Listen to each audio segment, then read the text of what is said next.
پیارے بچوں، ہم آج سیکھیں گے اسلامی مہینوں کے نام۔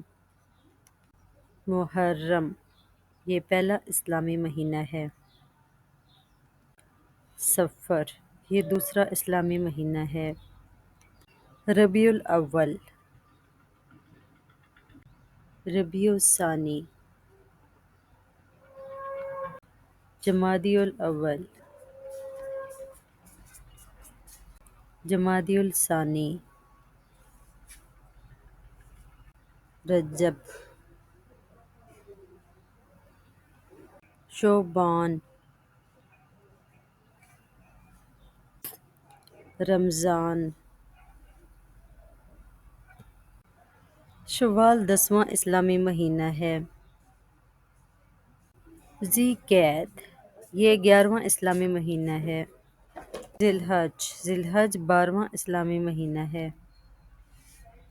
اسلامی مہینوں کے نام: محرم، صفر، ربیع الاول، ربیع الثانی، جمادی الاول، جمادی الثانی، رجب، شعبان، رمضان، شوال، ذی القعدہ، ذی الحج۔